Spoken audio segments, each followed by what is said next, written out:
Ya, haleluya. Untuk dapat memahami Dafar Elohim mengenai ICBM, kita kembali ke akar pola Ibrani yang benar. Ya, jangan pernah lupa karena itu merupakan kunci.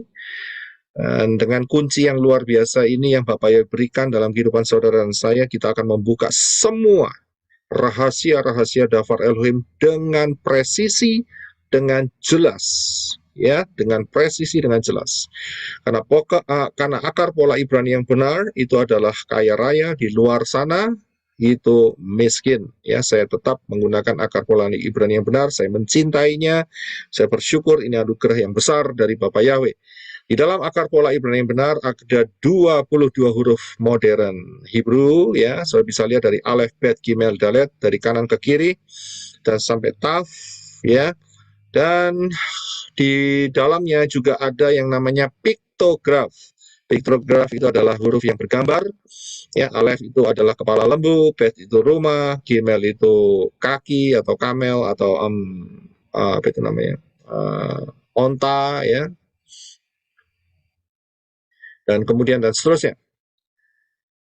Selain daripada itu, kebenaran Dafar Elohim selain huruf Ibrani, piktograf, dan juga ada angka gematria. Ya, ada angka gematria. Jadi ada angka gematria, dan ingat angka gematrianya itu tidak sama dengan prinsipnya kita, ya. Beda. Jadi angka gematria mereka adalah Alef 1, Bet 2, Gimel 3, dan itu sampai Yod 10.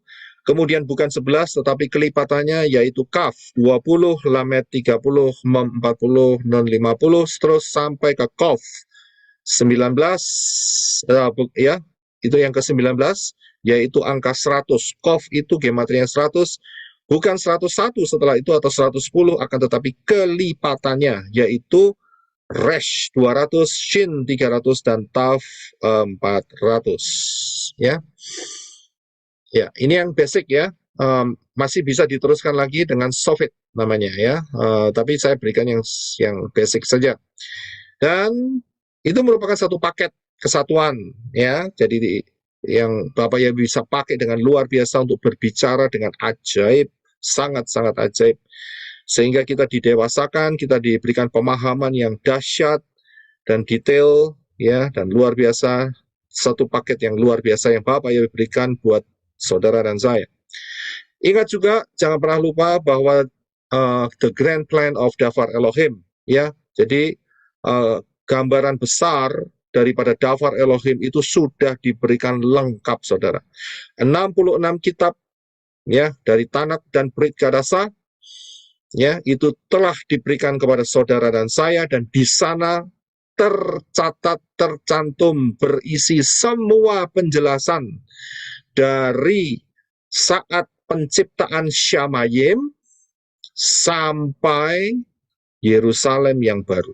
Itu lengkap ada di sana dan presisi, asalkan saudara tahu penempatan ayat-ayatnya. Itu saja, ya. Yang jadi problem sekarang adalah banyak yang tidak tahu penempatan ayat sehingga acak-acakan, ya. Nah, jadi saya bisa memberikan hal ini karena apa? Puji Bapa Yahweh, kita dikasih anugerah untuk dapat memahami dari awal sampai akhir, dari Aleph sampai Taf. Ya, sangat luar biasa sekali. Itu sudah ada di tangan saudara. Jadi tidak membingungkan. Yang bikin bingung adalah karena seringkali pengajar-pengajar di luar sana itu selalu potong ayat, mencincangnya, dan membuat konsep sendiri. Itulah yang menyesatkan. Ya, sebetulnya sinkron sekali, integrated sekali, dan sangat indah sekali, luar biasa. Saudara harus mencapai itu semua, harus, ya, karena waktunya sudah tidak lama lagi. Nah, saya anjurkan untuk dapat memahami materi kita ICBM hari ini, ya. Saudara lihat pengajaran yang minggu lalu, yaitu dunia ini medan pertempuran. Karena ini saya berikan sebagai pelengkap apa yang telah kita belajar Syabat yang lalu, ya, Sabat yang lalu. Jadi kalau saudara belum dapat yang Sabat yang lalu, coba saudara kembali, ya. Dan ini ada 2 session, ya, session yang pertama dan session yang kedua, ya. Jadi dunia ini medan pertempuran, session pertama dan session yang kedua, ya. Jadi saudara harus pahami. Baik, kita akan melihat mengenai ICBM, ya. Kita akan lihat mengenai ICBM. Sebentar, ya. Ya. Kalau menurut saudara, ICBM itu kepanjangannya apa? Ada yang mau coba jawab? Intercontinental Ballistic Missile. Bravo. Iya, oke. Oke, ada lagi yang mau coba kasih? Terima kasih, Brisco. Sister Jenny. Saya Indonesianya aja deh. Si Brisco udah Inggrisnya, saya Indonesianya. Rudal balistik antar Brisco benua. Inggris. Betul kan? Ya, betul. Ya, jadi saya beri satu tema yaitu ICBM, ya, itu adalah interkontinental, ya, interkontinental itu antar benua, ya. Saya akan bagikan ini, ya.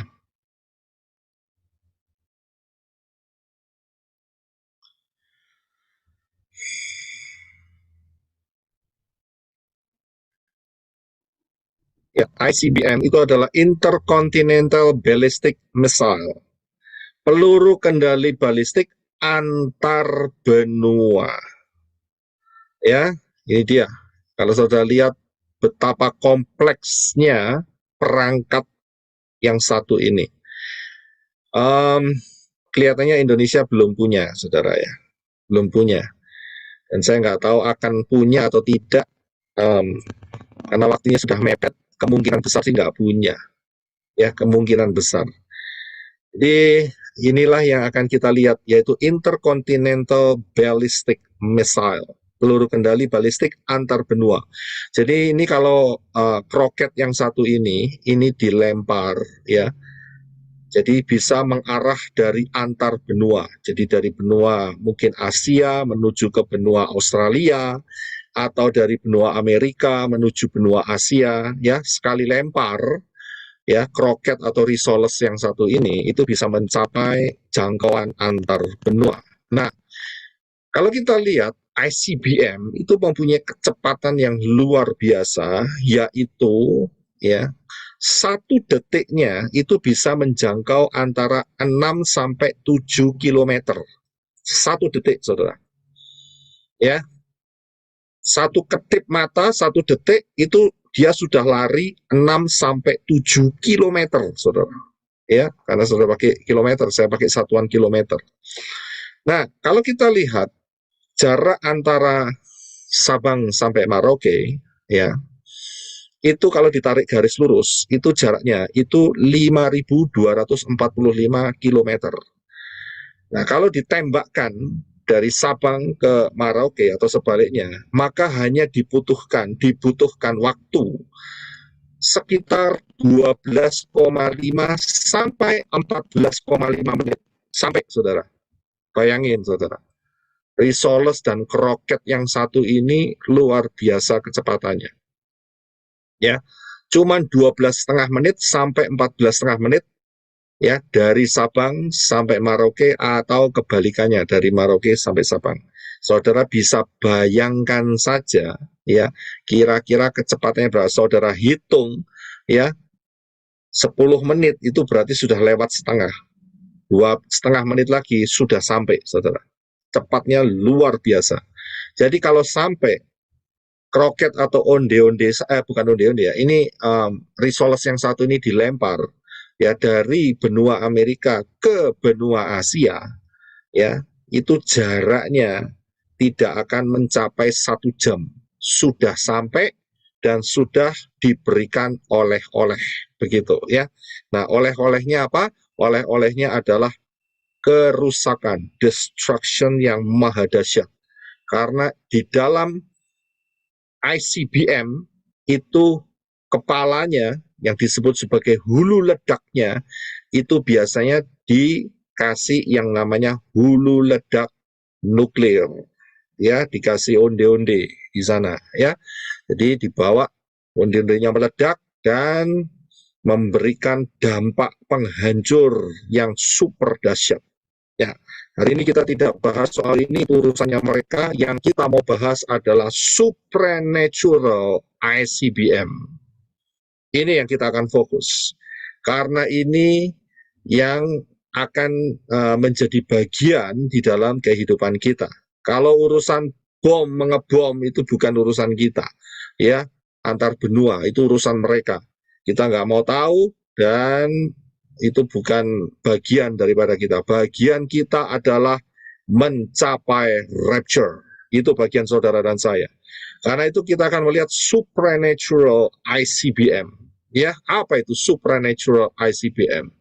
Nah, saya mau tanya, apa yang ditakuti oleh Satan? Kalau menurut saudara apa? Satan itu takut sama apa nih? Nama Yahweh, Tubuh dan darah Yesua. Tubuh dan darah Yesua, kuasa darah Yesua, nama Yahweh. Apalagi kira-kira setan takut? Iya, Iya. Marolog, silakan angkat tangan.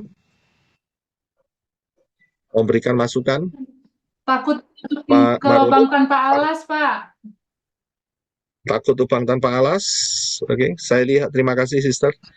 Saya lihat Marolog Panjaitan angkat tangan mau memberikan masukan. Apa yang setan takuti? Mic-nya belum dibuka. Oke, saya akan lanjutkan saja kalau begitu. Ya, coba saudara lihat di screen ini.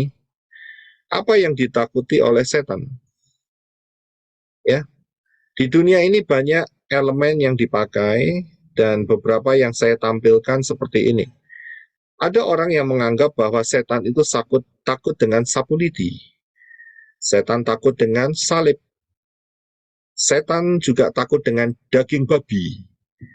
Ada juga setan takut dengan sepatu kuda, tapal kuda. Atau juga setan takut dengan kaca yang ada di patwa yang di sebelah kanan bawah. Ya, buat kita semua kita sudah tahu setan akan tertawa ya kalau seseorang memasang seperti ini. Tetapi ini merupakan jebakan sehingga orang itu sangat mempercayai kalau sapu lidi itu bisa mengusir setan atau daging babi atau tulang babi itu bisa mengusir setan. Ya, kita saudara dan saya yang sudah tahu akan kebenaran ini pasti juga akan tertawa. Ya, setan mah nggak takut sama barang-barang seperti ini, saudara. Ya, sangat murahan sekali kalau setan takut seperti ini. Ya, tetapi toh kenyataannya banyak orang-orang yang juga mempercayainya. Ya, nah sekarang kita akan melihat apa yang ditakuti oleh setan. Oleh Satan. Yang ditakuti oleh Satan itu yang pertama adalah Satan takut dengan nama Yahweh dan nama Yeshua. Kalau saudara memperhatikan di dalam Kejadian pasal yang kedua, Satan tidak pernah mau menyebut nama Yahweh. Perhatikan saja. Saudara baca Kejadian, mohon maaf, bukan pasal 2 ya. Kejadian pasal yang ketiga, saya akan fix di sini ya. Kejadian pasal yang ketiga. Ya, saya akan fix terlebih dahulu. Mohon maaf, saya kecepatan nulis. Ya. Jadi dalam Kejadian pasal yang ketiga, kalau saudara memperhatikan, setan itu nggak pernah mau menyebut nama Yahweh. Tidak pernah mau, saudara. Ya, tidak pernah mau. Unik. Tapi memang itulah kenyataannya. Ya, dia tidak pernah mau menyebut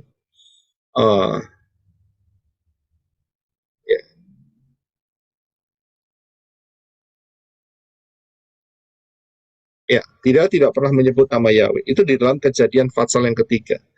Nah, itu adalah titik awalnya.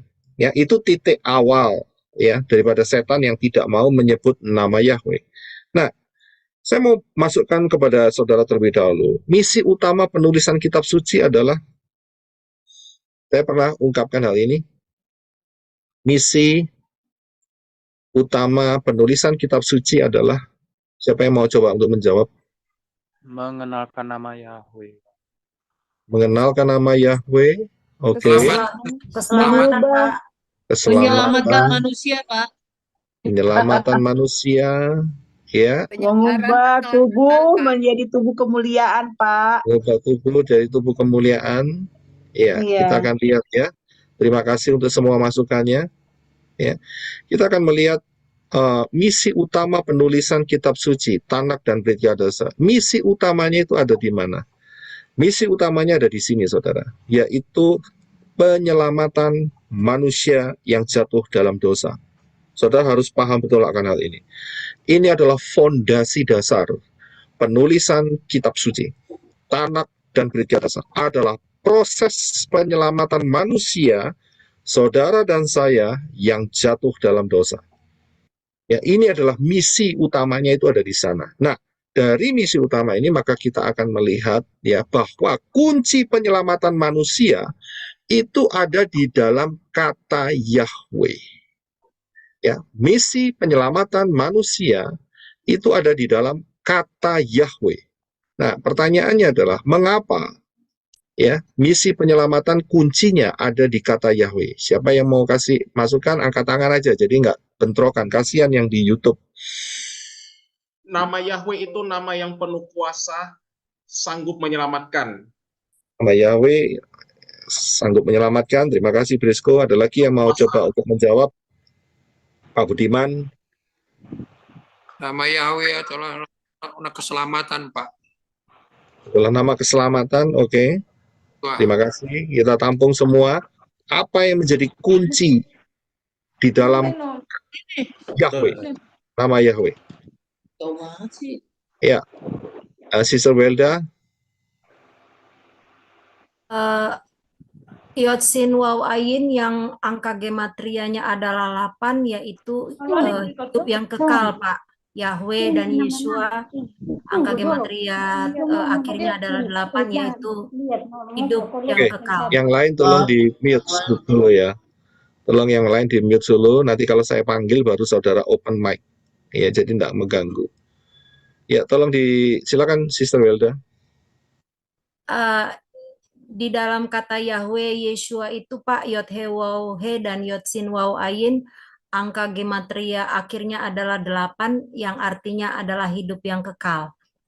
Artinya hidup kekal, oke, terima kasih. Silakan untuk Sister Helen. Nama Yahweh adalah nama yang kudus dan berkuasa. Nama Yahweh, nama kudus berkuasa, oke, kita tampung semua, terima kasih. Sister Kesia.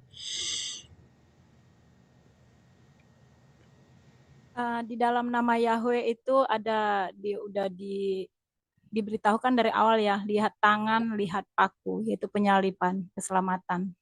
Penyalipan, keselamatan, oke, kita tampung, terima kasih. Sister Ice. Hampir mirip dengan Sister Kesia, Pak. Itu piktograf dari huruf keempat huruf dalam nama Yahweh itu menunjukkan keselamatan itu sendiri, Pak. Karena yang mengerjakannya adalah di dalam Yeshua HaMashiach. Oke, terima kasih. Kita tampung semuanya, Pak John. Iya, Pak, sama saya. Sama, oke.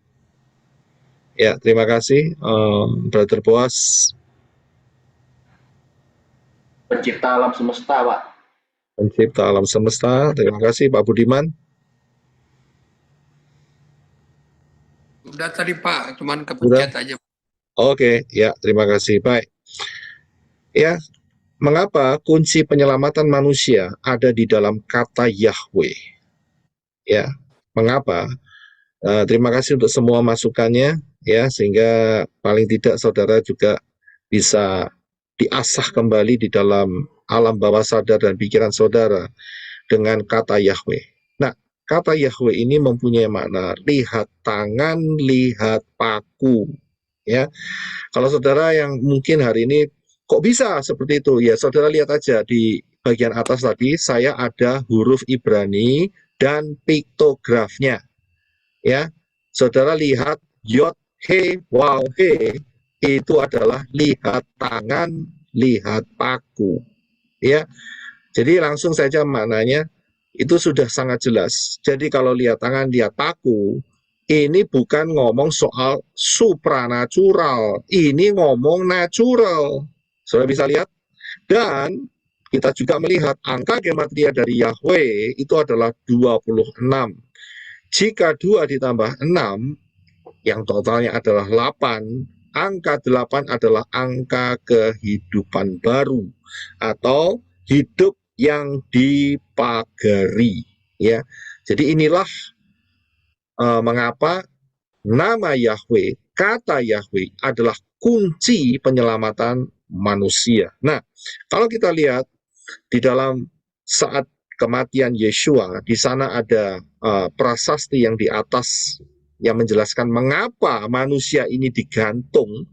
Maksud dalam arti disalibkan di sana, itu ada rahasianya, yaitu tertulis Yod He Waw He di dalam huruf depannya, ya, Yeshua Hanotsri Wamelech Hayehudim. Sudah bisa baca di dalam Yohanes 19 ayat 19 dan 20, ya. Ini sering saya jelaskan. Jadi di sana ada inisial atau ada huruf-huruf dari setiap katanya, dan huruf-huruf itu membentuk Yod He Waw He, Yeshua Hanotsri Wamelech Hayehudim. Ya, nah, jadi kita harus perhatikan baik-baik, ya. Saudara harus perhatikan baik-baik. Setiap aktivitas, ya saya garis bawahi, setiap aktivitas untuk menyembunyikan nama Yahweh atau memplesetkannya, itu dalangnya adalah setan.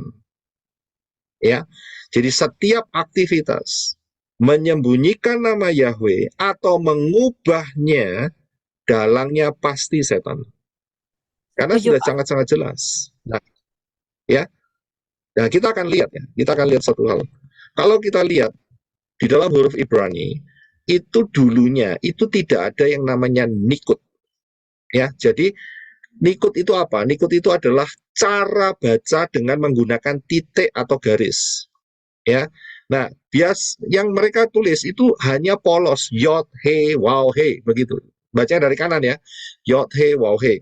Nah, apa itu nikut? Nikut ini kalau sudah lihat itu yang titik 2 di bawah itu loh, di bawahnya Yod, kemudian titik 1 di atasnya Waw, dan juga ada garis kayak huruf T, ada pentolannya di bawah daripada Waw, huruf Waw. Ini namanya nikut. Nikut ini supaya bertujuan untuk memudahkan cara membaca. Nah, seringkali kalau saudara lihat, ya, baik di Interlinear Bible yang menjelaskan mengenai dari bahasa Inggris atau bahasa Indonesia, dan juga di sebelahnya ada bahasa Ibrani, ketemu kata Yahweh, itu nikutnya itu modelnya kayak gitu, saudara. Titik 2 yang di bawahnya Yod, titik 1 di atasnya Waw, dan juga ada seperti T, dan juga ada pentolannya di bawahnya. Itu selalu seperti itu. Nah, saudara tahu, ini bacanya begini, saudara.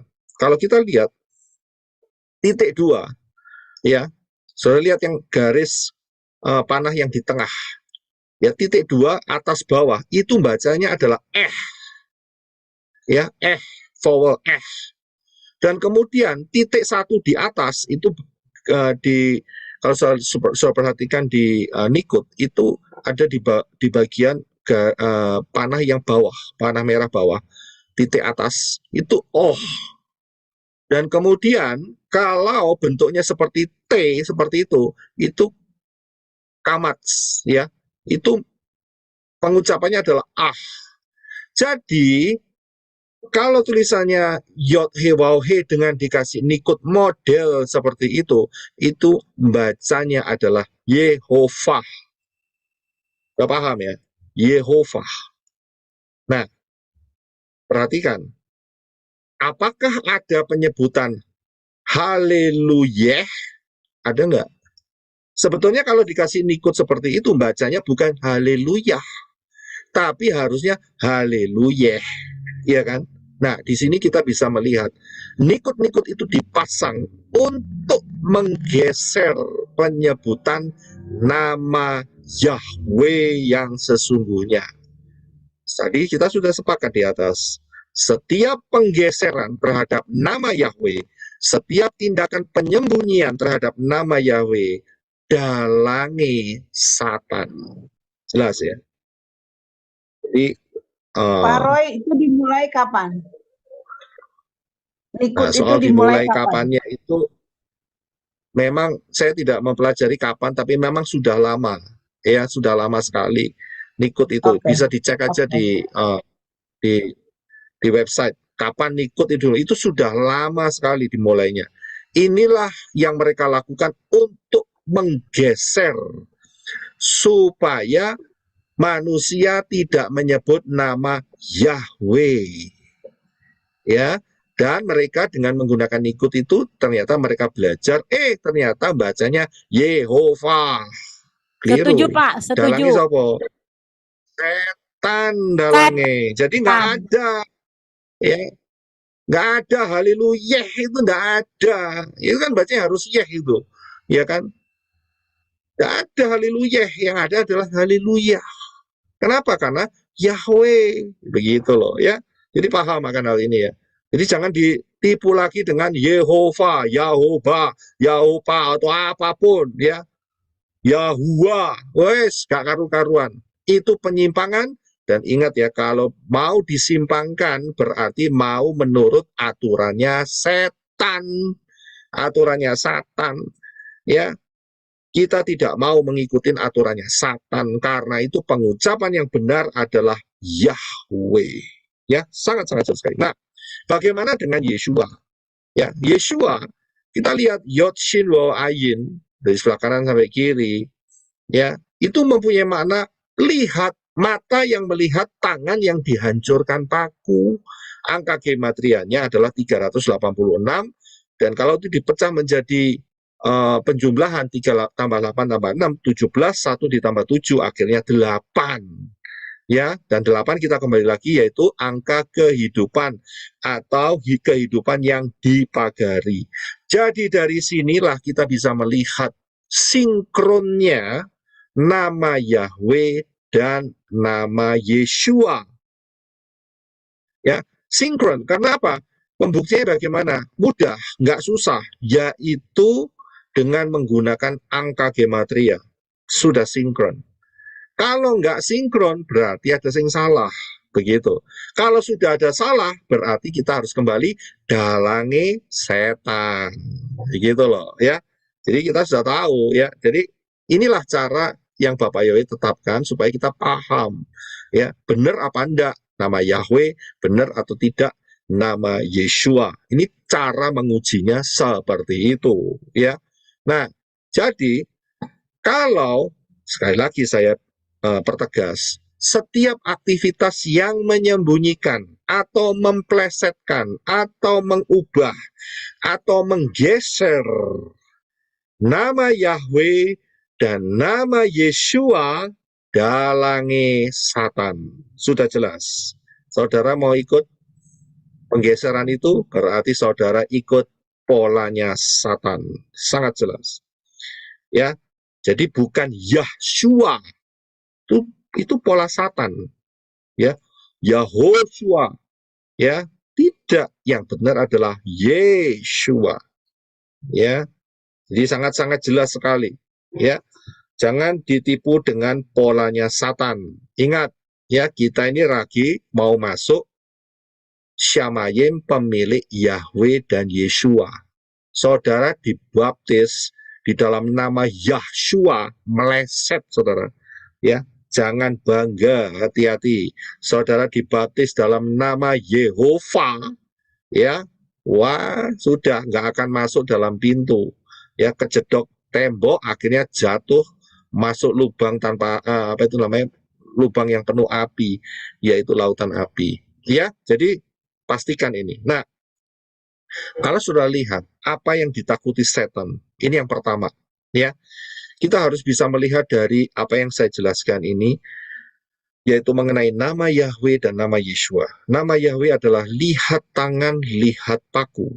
Sedangkan nama Yeshua maknanya adalah mata yang melihat, tangan dihancurkan paku. Nah, apakah yang dihasilkan dari makna kata Yahweh dan Yeshua? Tidak lain adalah Keselamatan. keselamatan. Oke, kita tampung. Terima kasih, Bro Adi. Kehidupan kekal, Pak. Keselamatan. Kehidupan kekal. Oke, kita tampung dulu. Nanti saudara cek betul apa tidak. Apa yang dihasilkan dari makna kata Yahweh dan Yeshua? Dari maknanya saja. Letterleknya, lihat tangan, lihat paku, dan mata yang melihat tangan yang dihancurkan paku. Apa yang dihasilkan? Tubuh kemuliaan, tetap saya bilang tubuh kemuliaan. Tubuh kemuliaan. Oke. Nubuatan ya Pak, nubuatan. Dari kata Nubuatan, nama ya. Bapak Yahweh itu yang Bapak yang merencanakan, tapi penggenapannya di dalam Yeshua, yang tangan dihancurkan. Iya. Silakan, ada lagi ya. Terima kasih untuk masukan-masukannya. Keselamatan Bisa dari berikan Bapak angkat Yahweh. tangan. Selamatan. Oke, terima kasih. Ya, Yahweh dan Yeshua adalah punya makna Yahweh yang menyelamatkan, Pak. Iya, betul, betul. Apa yang dihasilkan dari makna nama Yahweh dan nama Yeshua? Ya, apa yang dihasilkan? Ya, lihat tangan, lihat paku. Kemudian mata yang melihat tangan yang dihancurkan paku. Apa yang dihasilkan dengan makna-makna ini, yaitu yang dihasilkan penyalipan, ya hampir mendekati, Penebusan, Pak, penebusan, yaitu planningnya penebusan. Yang dihasilkan adalah getih.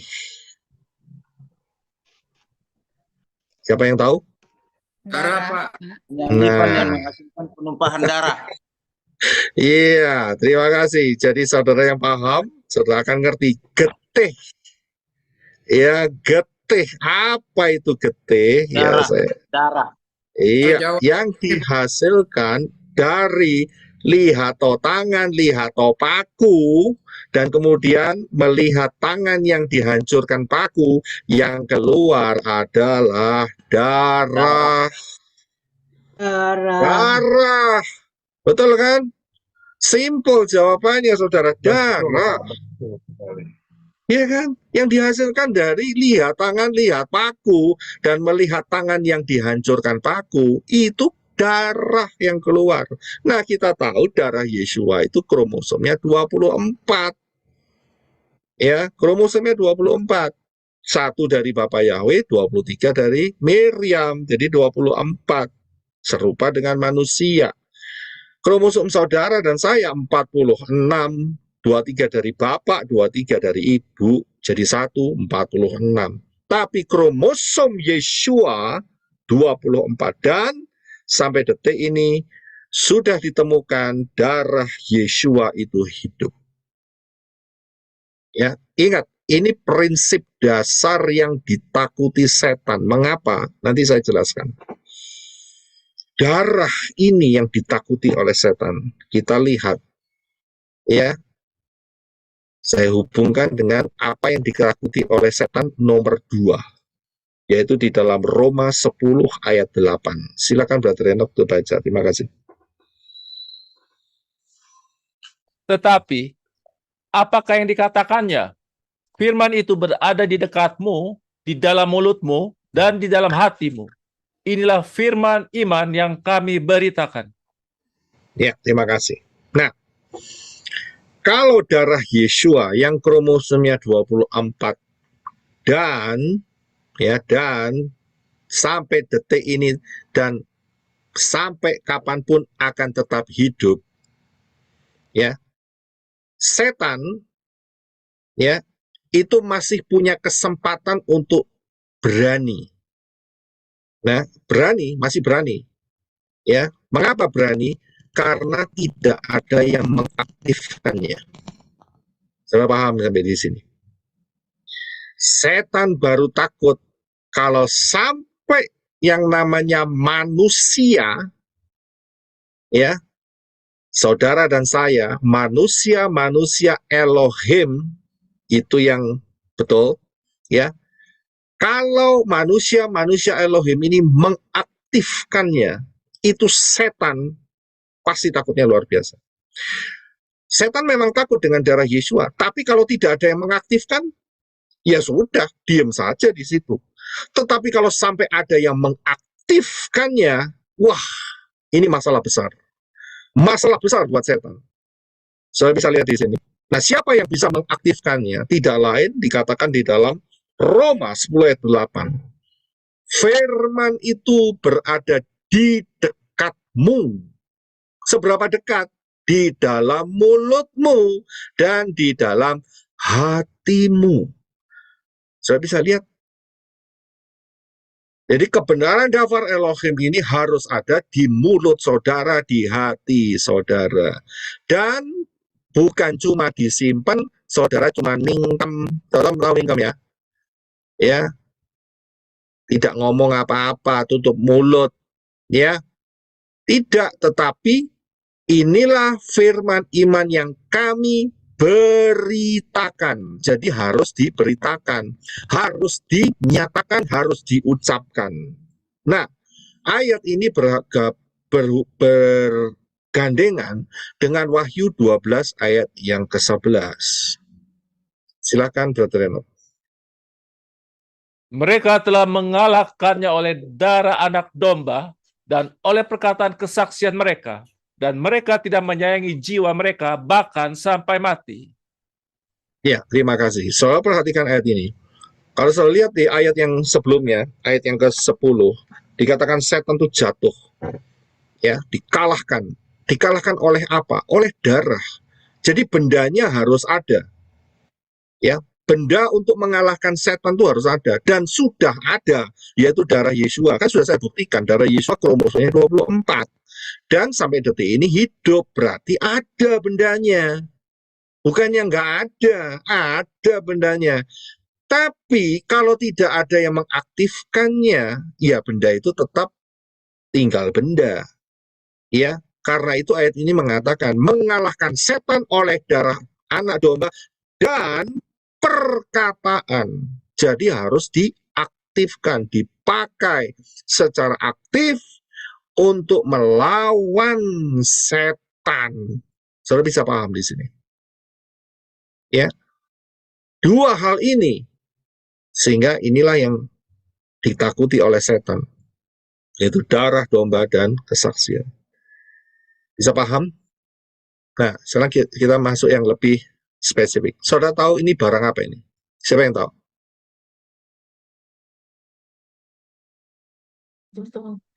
Jam milenial, Pak. Jam milenial. Iya, betul. Terima kasih. Saudara tahu jam milenial adanya di mana? Di Jerman, Pak, kalau nggak salah. Di US. Di Amerika. Pak Desmond? Swiss, Pak. Di Jenewa, Pak. Di mana? Di Jenewa. Jenewa? Jenewa. Tadi Pak Budiman bilang apa tadi? Scotland. Di Inggris. Iya. Di Edinburgh. Nah, itu kotanya. Negara apa Edinburgh? Scotland. Iya, gitu. Ya. Edinburgh. Ya.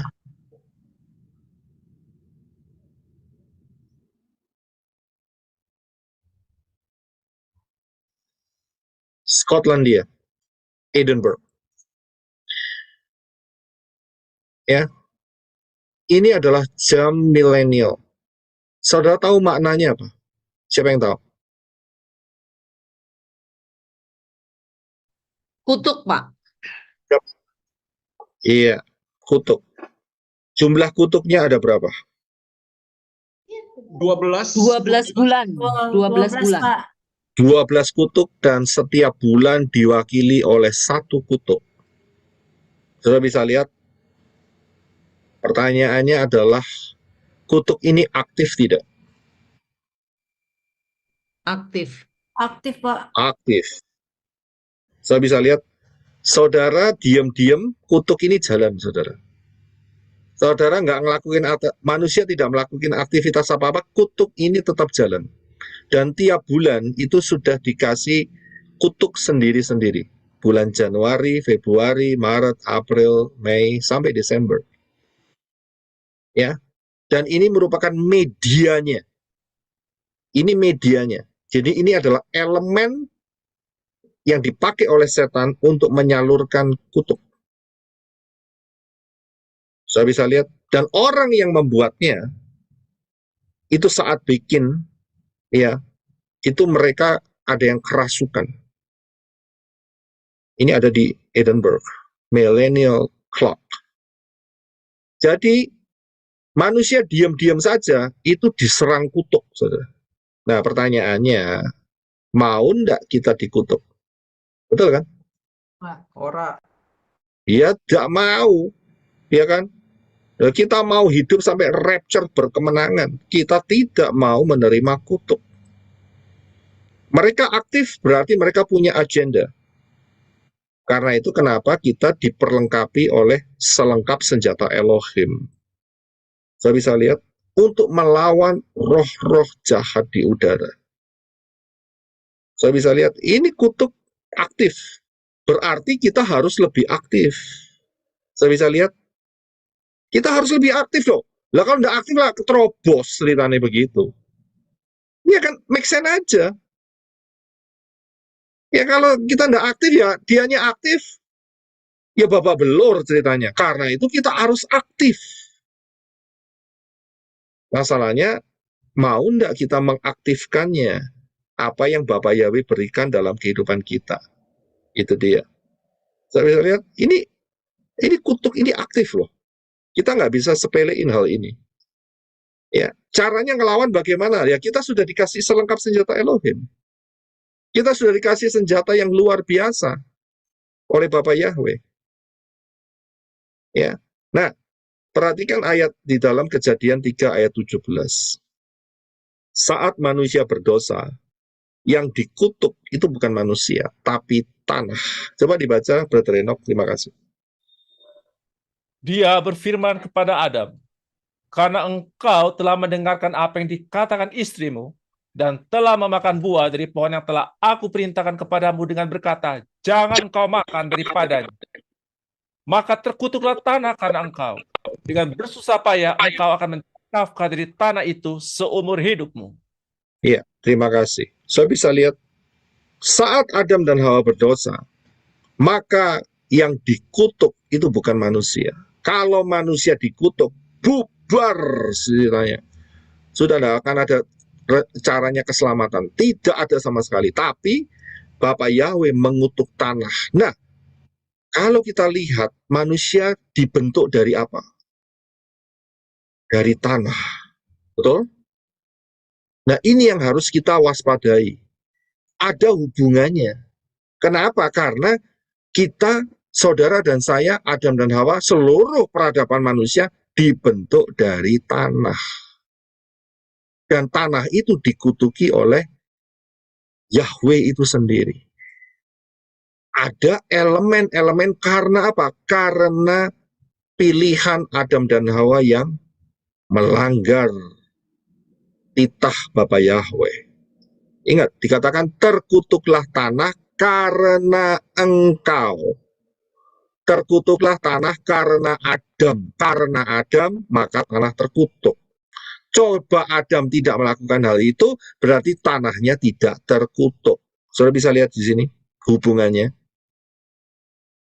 Kutuk ini bukan cuma berbicara kesulitan dalam hal makanan, tidak.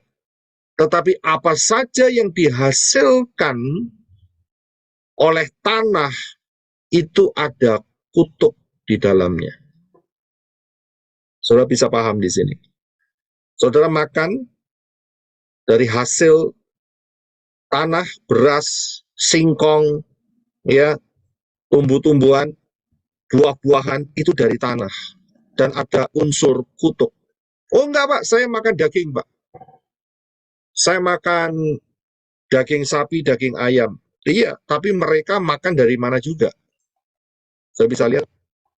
dari tanah juga. Saudara berkata, oh saya pakai mobil dari besi Pak. Iya, tapi saya tahu. Emangnya besi ngambilnya dari langit? Ada yang di sini besi ngambil dari langit?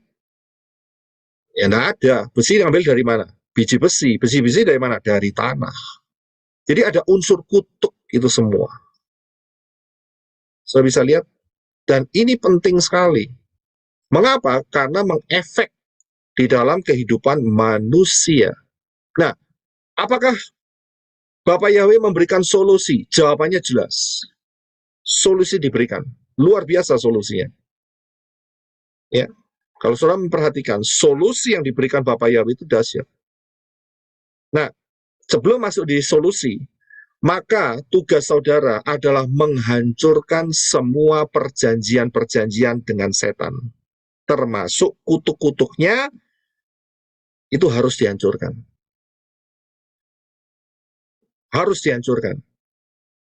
Saudara mungkin tidak merasa, tapi di atas saudara, orang tua saudara, kakek nenek saudara, ya, atau kongco makco, atau apa itu, kakek buyut ya, yang paling atas kakeknya kakek itu apa? Ngomongnya apa itu? Neneknya nenek, kakeknya kakek, ya itu dia. Kongco. Hai. Ya. Oh, saya nggak ngerti istilahnya. Kongco makco, kongco coco, makco coco, itu hubungan dengan roh-roh jahat. Dan itu nurun. Iya. Ya. Opung tingkat 5, opung tingkat 6, opung tingkat 7, atau apapun. Itu berhubungan dengan roh-roh jahat. Saudara saja dikasih anugerah.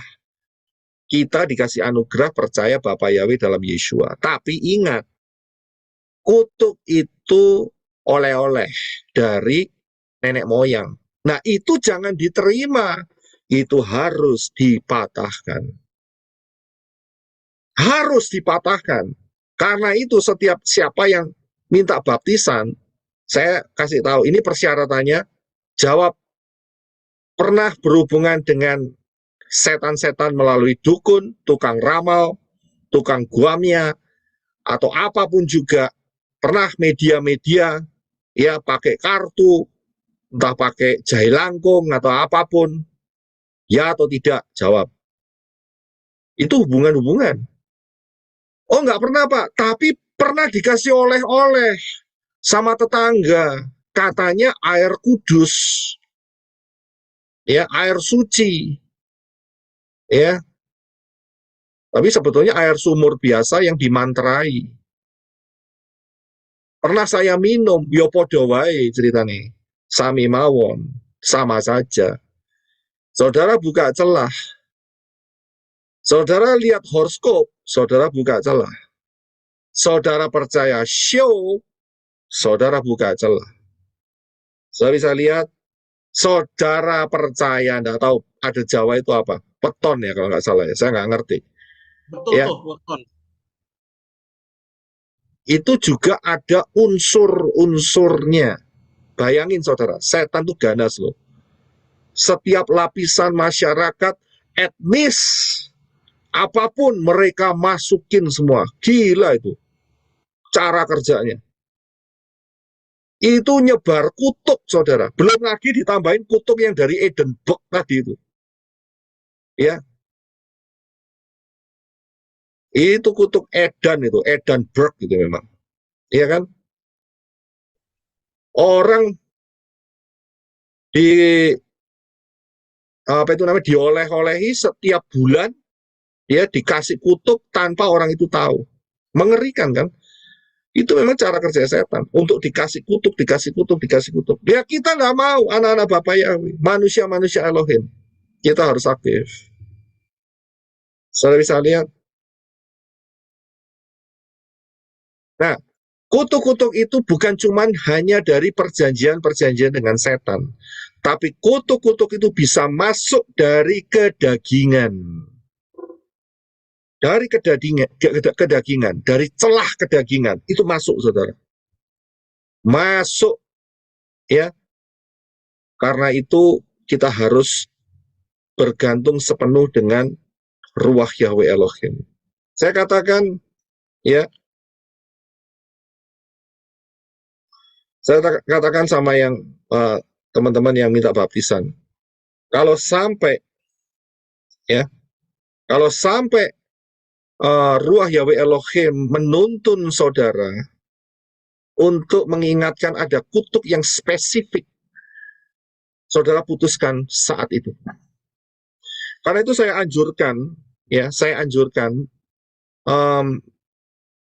saudara bawa kertas, saudara tulis. Ya, saudara nggak usah lapor sama saya. Ini kan kita bukan lemah ikan. Ya kan, saudara nggak usah ngaku dosa sama saya, itu nanti tambah berdosa di hadapan Bapak Yahweh. Ya kan, saudara tulis di kertas, saudara ingat-ingat apa-apa saja yang pernah saudara lakukan, apa-apa saja yang pernah nenek moyang saudara lakukan. Saudara tulis, dan kemudian minta ampun, putuskan itu semua. Putuskannya dengan darah Yeshua. Saudara bisa lihat. Jadi ini sangat-sangat penting sekali dan sangat-sangat kritikal sekali, saudara. Untuk pertumbuhan saudara sangat-sangat penting dan sangat-sangat kritikal sekali. Ya.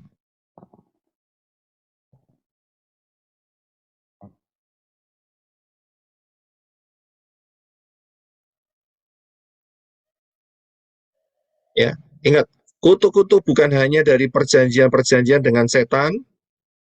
Ya, karakter-karakter kedagingan adalah celah untuk masuknya kutuk-kutuk. Kutuk tanpa alasan tidak akan kena. Tapi kalau kutuk ada alasannya, kena nggak? Kena, saudara. Ya, kutuk-kutuk ini bisa diumpamakan seperti panah-panah berapi dari Satan. Karena itu kita harus lawan dengan iman yang teguh, posisi yang benar. Selengkap senjata Elohim harus saudara pakai. Ya, karena itu saudara bisa lihat di website pelayananmenorah.com ada bagian doa kelepasan kutuk. Nah, itu saudara bisa baca setiap hari, ya. Saudara bisa deklarasikan setiap hari. Saat saudara makan tubuh Yeshua dan minum darahnya, sebelumnya, ya, saudara perkatakan, lepas dari kutuk-kutuk ini. Hancurkan kutuk-kutuk ini.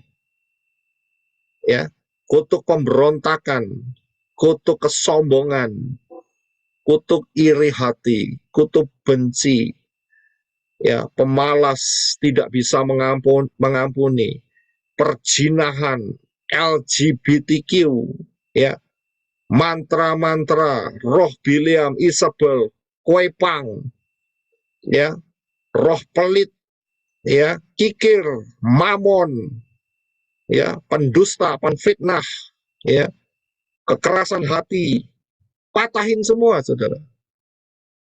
Ini penting sekali. Dan nanti kalau saudara diingatkan secara spesifik oleh Bapak Yahweh, saudara lakukan secara spesifik. Ini masih umum dan menyangkut yang namanya karakter kedagingan. Ya, karakter kedagingan. Disitulah setan berusaha menerobos dengan menggunakan cara yaitu millennial clock Edinburgh. Itu dia. Kita bisa lihat. Jadi harus dipatahkan, dihancurkan. Nah, kutuk-kutuk ini, ya, kutuk tanah ini itu bisa dihancurkan. Ya. Apakah kutuk tanah telah dicabut sekarang ini? Menurut saudara gimana? Pertanyaan. Belum, Pak. Apakah kutuk tanah telah dicabut sekarang ini? Kalau menurut Jawabannya saya sudah, Pak. Kayak darah Yesua yang sudah tetes di atas tanah juga itu, Pak.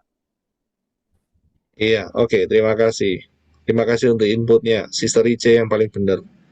Ya, terima kasih. Jadi kutuk tanah ini telah dicabut. Kapan dicabutnya?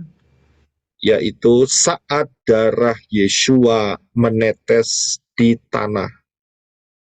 Sebelum mencapai tabut perjanjian yang ada di bawahnya, darah dan air yang keluar dari Yeshua itu mengenai tanah terlebih dahulu. So bisa lihat, hanya di dalam Yeshua kutuk-kutuk tanah itu dihentikan. Kita ucapkan dengan bersamaan, hanya di dalam Yeshua kutuk-kutuk tanah itu dihentikan. Ya, saudara ucapkan di tempat saudara masing-masing. Hanya di dalam Yeshua kutuk-kutuk tanah dihentikan. Saudara bisa lihat di sini. Di luar Yeshua berarti menolak darah Yeshua. Ya, tetap kutuknya tetap berjalan. Tetapi di dalam Yeshua kutuk-kutuk ini dihentikan. Nah, bagaimana cara menghentikannya? Saudara harus deklarasi seperti ini. Dideklarasi. Kalau saudara sudah deklarasi, misalnya, ya, menghancurkan kutuk sakit hati, ya saudara jangan sakit hati. Saya bisa lihat, menghancurkan kutuk mamon kikir, ya saudara jangan kena mamon. Menghancurkan kutuk, ya, kekerasan hati, ya kalau dikasih tahu ya jangan keras hati, begitu loh. Ya kan, saudara ngomongnya menghancurkan kutuk, tapi masih menyimpan panas hati, kebencian, iri hati, ya, kesombongan. Lah buat apa ngomong kalau begitu? Iya kan? Lah istilahnya cuman buah abab, tahu buah abab? Ya, membuang apa itu? Bahasa Indonesia ini abab itu apa itu? Translator dari Surabaya, please. Bau mulut. Bau mulut. Iya, saya bisa lihat. enak bahasa Surabaya, ya. Hanya buang abab aja gitu loh. Kalau saudara nggak mau ngelakuin, saudara berapi-api dengerin Daftar Elohim hari ini, oh kita lakuin, tapi nggak mau berubah lah, percuma. Ya. Bahasa Kambojanya itu adalah bojai. Ya, percuma. Sia-sia. Jadi kalau saudara mau melepas kutuk, saudara komit. Aku mau dilepaskan dari kutuk ini, komit, begitu loh. Ya, punya komitmen. Darah Yeshua sudah memampukan untuk kutuk-kutuk ini dihancurkan. Saudara paham di sini ya? Jadi darah Yeshua. Jadi yang saya maksud sebagai ICBM itu adalah I catch blood Messiah. Saya ambil, apa itu? Catch itu apa? Saya tangkap. Bahasa Inggris tolong. Tangkap ya. Saya tangkap darah Mesias. Itulah ICBM kita. Oh ya, amen. Saya bisa lihat, ya, bukan intercontinental, ya, ballistic missile, tidak, tetapi I catch blood Messiah. Kita ambil darah Mesias, menghancurkan apa? Menghancurkan pekerjaan-pekerjaan setan, menghancurkan kutuk-kutuk. Ya. Saya kasih tahu saudara, jangan arrogant. Apa itu arrogant? Sombong. Ya, jangan sombong.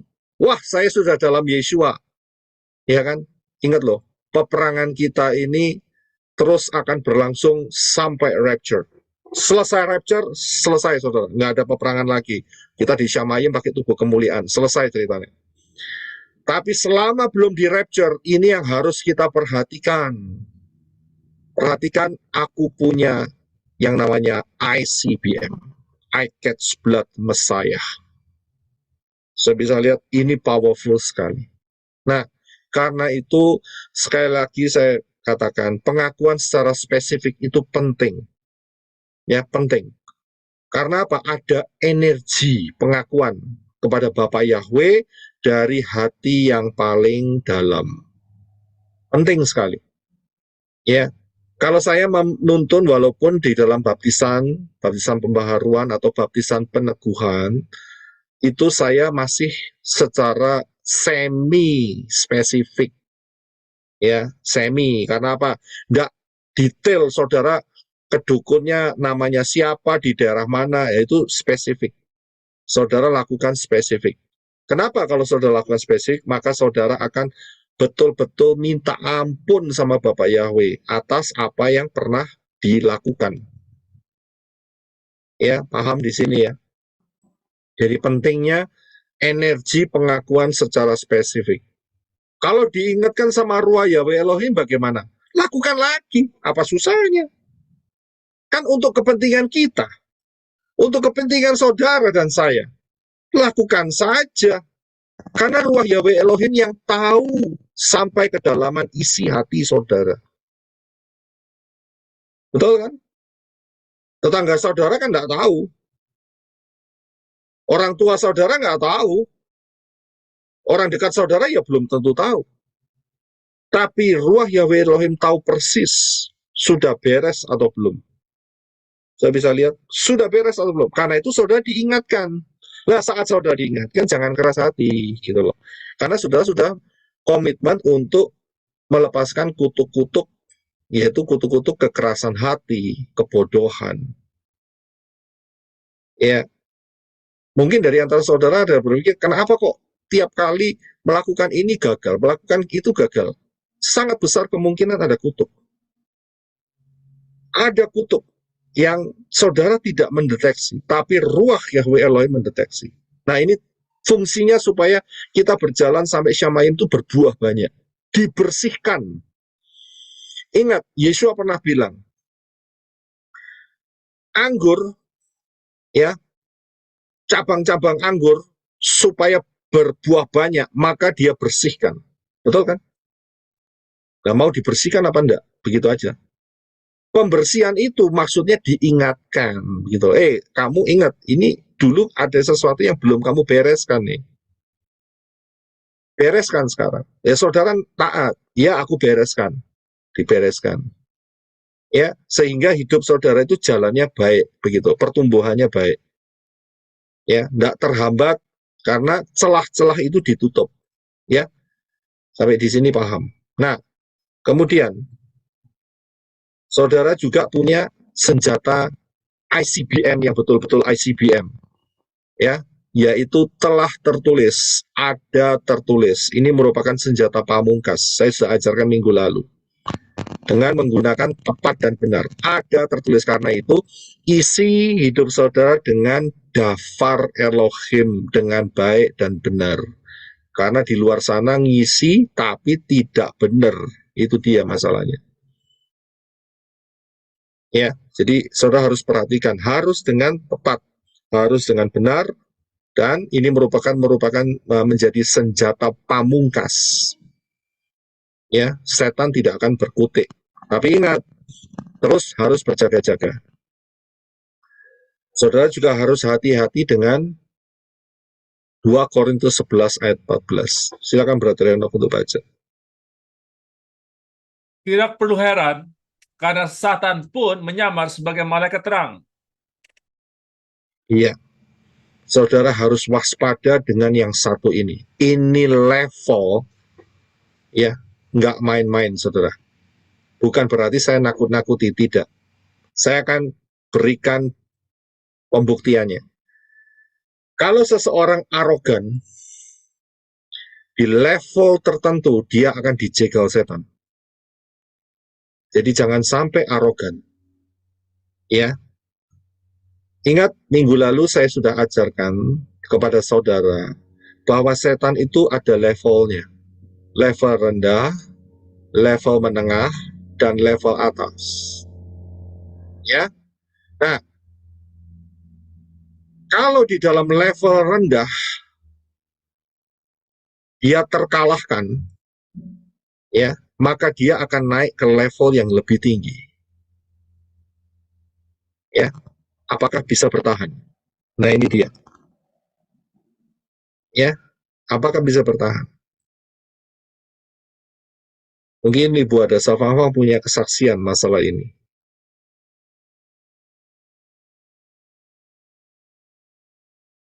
Yang orangnya sudah pimpin puji-pujian, itu level rendah. Lihat setan, saudara. Ya, dia lihat setan. Dan Ibu ada Safafang yang memperingati orang ini. Kamu lihat setan, tapi kalau setan masuk ke dalam suamimu, apakah kamu bisa menahannya? Saya bisa lihat, dan betul kejadiannya. Orang ini pernah cerita bahwa saat suaminya pergi kerja, dia didatengin orang masuk ke kamarnya dia, persis modelnya kayak suaminya. Padahal dia tahu suaminya baru bekerja. Apa yang terjadi? Dia bisa mendeteksi, ini setan. Diusir, pergi. Tapi, Ibu ada Safafang bilang, kamu akan diuji lebih dalam lagi. Apakah kamu bisa bertahan? Saat setannya masuk di suaminya, gelundung dia. Saya tahu gelundung, geblak, terkapar dia. Karena kedagingannya dia tidak bisa handle. Dia tidak bisa menguasai. Bahkan orang ini pegang ministry pelayanan. Dan dengar lagi ada suara yang mengatakan, akulah Yahweh, Yeshua HaMashiach. Apa jadinya sekarang? Ambruk dia. Saya kasih tahu, ambruk. Ya. Bisa dengar loh, sudah minta baptisan pembaharuan dengan nama yang benar. Ambruk, saudara. Jadi hati-hati, peperangan ini nyata, saudara. Ya, apakah setan tinggal diam? Tidak. Kita kan sudah baca ayatnya, betul kan? Bahwa setan saat selesai menguji atau di dalam pencobaan yang dengan Yeshua 40 hari 40 malam, apa yang terjadi? Dia undur sementara dan menunggu waktu yang tepat. Ini dia, yang sering tidak diperhatikan. Ambruk, saudara. Ya, hancur. Dikasih level yang lebih tinggi, hancur. Jadi jangan sekali-sekali arogan. Ya, kesombongan, arogan. So, perhatikan orang yang terikat dengan hal-hal yang fisik, yang tidak berkenan di hadapan Bapa Yahweh. Ya, dia akan juga diikat di level-level berikutnya. Hati-hati. Aneh ya, tapi inilah menjadi sebuah realita. Dikasih pengertian Davar Elohim itu nggak tembus-tembus, saudara. Nggak usah jauh-jauh. Ya, nggak usah jauh-jauh. Saudara pasti sudah tahu. Ini saya nggak mengangkatnya kembali, tapi ini ada di tengah-tengah. Ya, saudara pasti tahu. Dikasih pengertian supaya kuat, makan tiap hari. Jangan setahun sekali. Itu nggak bisa tembus. Walaupun labelnya sudah puluhan tahun. Ya, sudah puluhan tahun sebagai pelayan Elohim. Tapi bisa nggak tembus, saudara. Hal sepele loh nih, hal sepele. Nggak tembus, saudara. Kenapa? Level setan tingkat yang superior. Mirip seperti malaikat terang. Tapi sebetulnya tidak demikian. Ya. Inilah yang harus kita waspadai. Ya, ini harus betul-betul kita waspadai. Jangan sampai di zaman akhir ini ekor si naga itu menerpa ya manusia-manusia Elohim. Kerinduan saya cuma satu, kita masuk dalam rapture, sukses semua. Jangan sampai terhambat gara-gara masalah seperti ini. Kutuk. Ya, ada kutuk. Jadi kutuk ini bisa dicabut. Dicabutnya bagaimana? Ya dengan Dafar Elohim.